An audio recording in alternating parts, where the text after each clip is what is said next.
भांग आणि गांजावरच्या कठोर नियमांमध्ये बदल करून ते शिथिल करता येणार नाहीत का, असा सवाल दिल्ली उच्च न्यायालयाने केंद्र सरकारला केला. त्यावर केंद्र सरकार लवकरच उत्तर देणार आहे, कदाचित या जुलैच्या अखेरपर्यंत. कारण न्यायालयाने या संदर्भातला आदेश देऊनही आता 5-6 महिने उलटलेले आहेत. गांजा हा व्यसनी तरुणांमधला एक जिव्हाळ्याचा विषय आहे. हा एक मादक पदार्थ असला तरी तो औषधी सुद्धा आहे. पण गांजा भारतात कायदेशीर नाहीये. तो फक्त औषधी कारणांसाठी एका अतिविशिष्ट परिस्थितीमध्ये कठोर नियमांच्या अंतर्गतच वापरता येतो, अर्थात सरकारी मान्यतेच्या नंतर. पण असं असूनही गांजा आपल्या देशामध्ये काही जण बेकायदेशीरपणे विकत असतात आणि त्यामुळेच दिल्ली हायकोर्टाने केंद्र सरकारला याचं योग्य असं नियमन करायचा आदेश दिलेला आहे. आता जुलै अखेरपर्यंत सरकारला काहीतरी निर्णय घ्यावा लागणार आहे किंवा या संदर्भातला निर्णय घेण्यासाठी मुदत तरी वाढवून घ्यावी लागणार आहे. गांजाच्या कायद्याबद्दल दिल्ली उच्च न्यायालयाने नेमकं काय म्हटलेलं आहे? गांजाविषयक नियमांमध्ये खरंच शिथिलता असायला हवी का? देशामध्ये गांजा बेकायदा असल्यानं गैरवापर त्याचा वाढलेला आहे का? गांजामुळे वाढलेली गुन्हेगारी कमी कशी करणार? NDPS कायदा काय आहे? हे आणि आणखी बरेच असे प्रश्न आहेत ज्याची उत्तरे या व्हिडिओच्या माध्यमातून आपण शोधण्याचा प्रयत्न करणार आहोत. सो पूर्ण पहा आणि चॅनलला सबस्क्राईब करा. नमस्कार, मी प्रदीप. मूड फ्रेश करणाऱ्या मराठी मूडमध्ये आपल्या सगळ्यांचं स्वागत. देशामध्ये गांजा कायदेशीर करण्यावरची चर्चा ही आत्तापर्यंत फक्त सर्वसामान्य लोक, डॉक्टर आणि या संदर्भातल्या धोरणकर्त्यांपुरतीच मर्यादित होती. पण ती आता निर्णायक टप्प्यावरती आलेली आहे असं म्हणता येईल. दिल्ली उच्च न्यायालयाने केंद्र सरकारला भारताच्या गांजाविषयक कायद्यांचा व्यापक आढावा घ्यायला सांगितलेला आहे. त्यानंतर केंद्र सरकार यावर गंभीरतेने विचार करते. न्यायालयाने निश्चित केलेली मुदत आता संपत चाललेली आहे.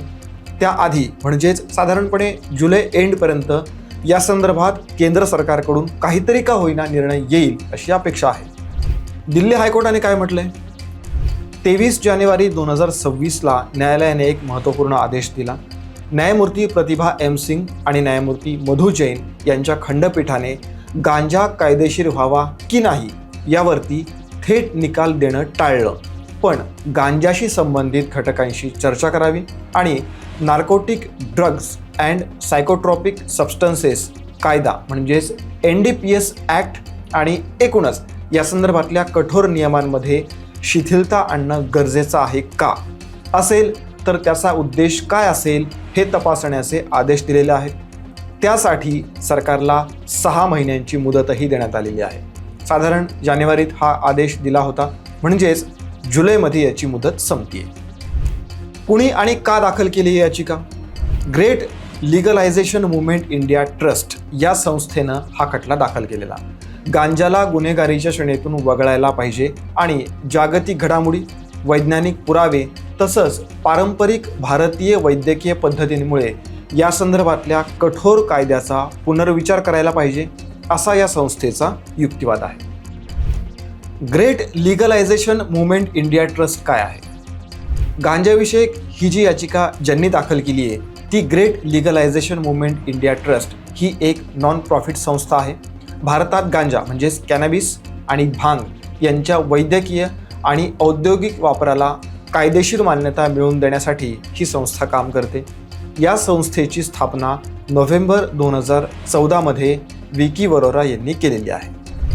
गांजाला कायदेशीर मान्यता देण्याची का करण्यात आलेली आहे मागणी?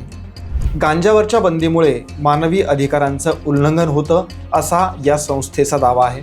म्हणजे गांजाचा औषधी वापर समोर ठेवून हा त्यांनी दावा केलेला आहे, एक नशेचा पदार्थ म्हणून नाही, हे इथे लक्षात घेतलं पाहिजे.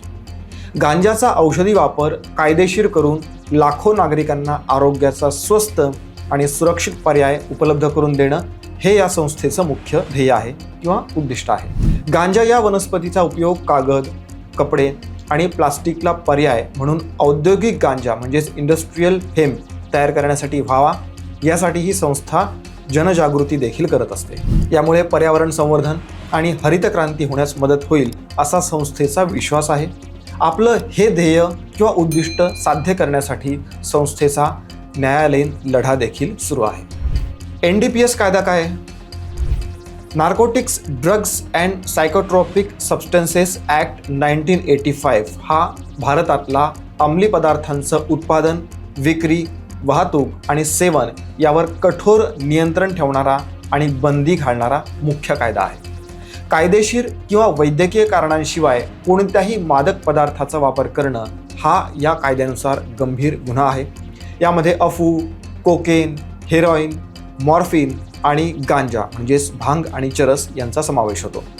याशिवाय सायकोट्रॉपिक सबस्टन्सेस म्हणजेच प्रयोगशाळेत तयार करण्यात येणारी कृत्रिम औषधं किंवा रसायनं जसं की MDMA, LSD इत्यादींचा देखील यामध्ये समावेश होतो.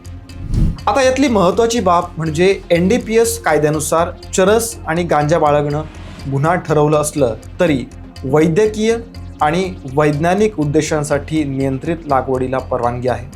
राज्य सरकारे सुद्धा कायद्याच्या विशिष्ट तरतुदीनुसार लागवड आणि वापराचं नियमन करू शकतात. कलम 14 नुसार फायबर आणि बियाणं उत्पादनासारख्या औद्योगिक उद्देशांसाठी आणि फलोत्पादनासाठी लागवडीला परवानगी आहे. केंद्राने न्यायालयाला कळवलेलं आहे की या कारणामुळेच भारतामध्ये गांजावर संपूर्ण बंदी नाहीये. उत्तराखंडने आधीच औद्योगिक भांग लागवडीला परवानगी दिलेली आहे. मध्य प्रदेशने औषधी आणि औद्योगिक उद्देशांसाठी या लागवडीला परवानगी देण्याची योजना जाहीर केलेली आहे. सरकारनं असंही निदर्शनाला आणून दिलेलं आहे की अनेक सांस्कृतिक आणि धार्मिक परंपरांशी संबंधित असलेला भांग हा खाद्यपदार्थ NDPS कायद्याच्या कक्षेमध्ये येत नाही. त्याचं नियमन प्रत्येक राज्याद्वारे केलं जातं. राजस्थानमध्ये दारूप्रमाणेच त्याची विक्री ही परवानाधारक दुकानांमधून केली जाते. या सगळ्या टेक्निकल टर्म्स आहेत, पण सध्याची गंभीर स्थिती अशी आहे की देशामध्ये गांजा हा सर्वाधिक सेवन आणि तस्करी होणाऱ्या मादक पदार्थांपैकी एक आहे. देशामध्ये गांजा बेकायदा असल्यानं गैरवापर वाढलेला आहे का? तर त्याचं उत्तर हो असं आहे. पण म्हणून तो कायदेशीर करावा का? तर भारतासारख्या देशामध्ये नाही असं नक्कीच ठामपणे म्हणता येईल. न्यायालयासमोर सादर केलेल्या सरकारी कागदपत्रांमध्ये राष्ट्रीय सर्वेक्षणांच्या आकडेवारीचा हवाला देण्यात आलेला होता. त्यानुसार सुमारे 31 दशलक्ष भारतीयांनी म्हणजे लोकसंख्येच्या सुमारे 2.8% इतक्या लोकांनी मागच्या वर्षामध्ये गांजाजन्य उत्पादनाचं सेवन केलेलं. म्हणजे 11 वापरकर्त्यांपैकी 1 जण गांजावरती अवलंबून होता. अशी ही सगळी एकूण गंभीर परिस्थिती आहे. गांजा भारतामध्ये कायदेशीर का नाही यावर आम्ही सविस्तर व्हिडिओ देखील बनवलेला आहे. माहितीपूर्ण असलेला हा व्हिडिओ पाहिला नसेल तर नक्की पहा आणि तो शेअर देखील करा.